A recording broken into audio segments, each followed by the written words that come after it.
A single act of arrogance, a calm woman with a quiet smile, and a twist that turned judgment into justice in front of the entire cafe. The afternoon sun spilled through the cafe's wide glass windows, painting golden streaks across marble floors and polished tables. Soft jazz floated in the air, smooth, effortless, and almost too perfect. The cafe was the kind of place where luxury wasn't just served, it was performed.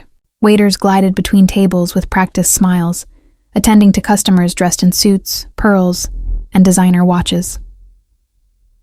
At a quiet corner table sat Ava Johnson, a black woman in her mid-30s.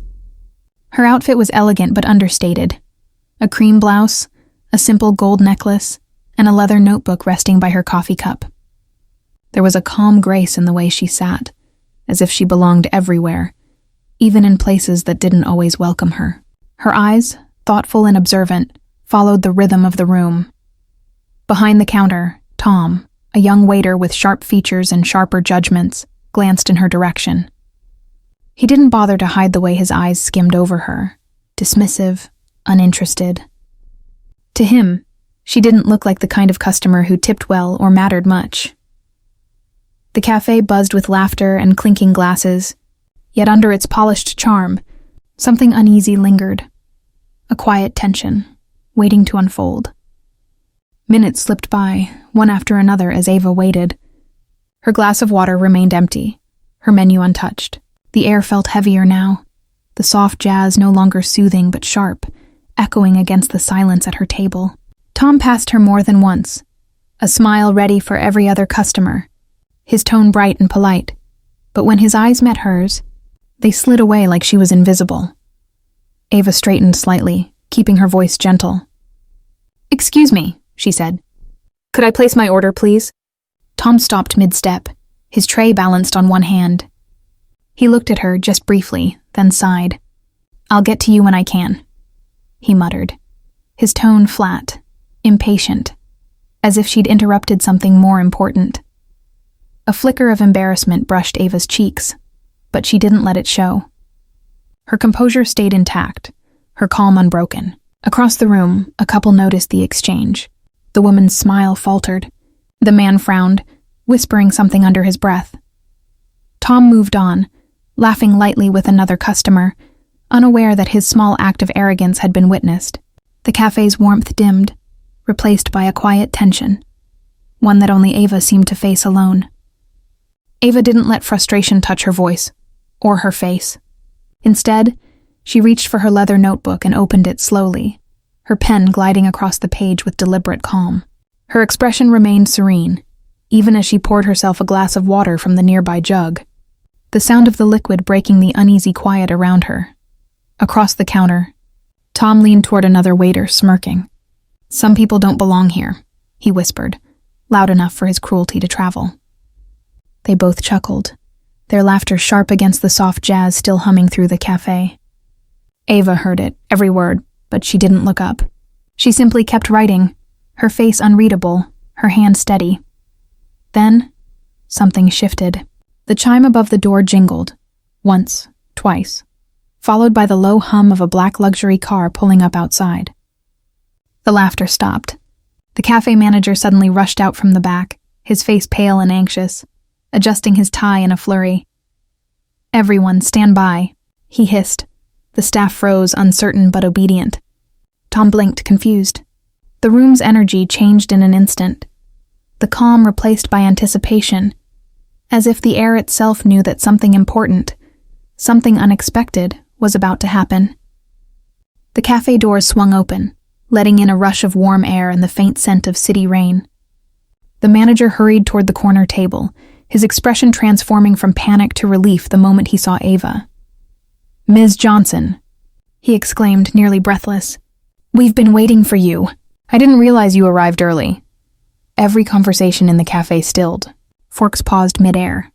Tom's smirk faded instantly, confusion flickering across his face before understanding began to dawn. Ava closed her notebook with a quiet snap and looked up, offering a polite smile. The gold letters embossed on the cover caught the light. Johnson Holdings. The very notebook he'd ignored contained the acquisition documents for the cafe he worked in. The manager gestured eagerly toward her. "Everyone, please welcome Ms. Ava Johnson, the new majority investor in our cafe chain." The words hung in the air like a slow thunder. Tom's throat went dry. His tray trembled in his hand as realization washed over him. The woman he'd dismissed, the one he thought didn't belong, was now his boss. Ava's gaze met his briefly. Calm, steady, but powerful enough to make him wish he could disappear into the floor. For a long, trembling moment, no one spoke. The only sound was the faint hum of the espresso machine and the uneven rhythm of Tom's breathing. His face had lost all color. The arrogance that once shaped his posture was gone, replaced by quiet shame. Ava rose from her chair with effortless grace. She didn't raise her voice, didn't seek revenge. Instead, she met his eyes, calm, unwavering. "I don't need an apology," she said softly, her tone neither harsh nor forgiving, simply true. "I just need you to remember that respect shouldn't depend on who you think someone is." Her words lingered in the air, heavier than anger could ever be. Tom swallowed hard, unable to look away. Turning toward the manager, Ava's demeanor shifted back to composed authority. "Let's start our staff meeting," she said. "Everyone deserves a fair chance, even those who forget what fairness means." The staff gathered nervously as Ava spoke about diversity, equality, and leadership rooted in kindness. Her voice carried warmth, but also conviction, a quiet strength that filled the room.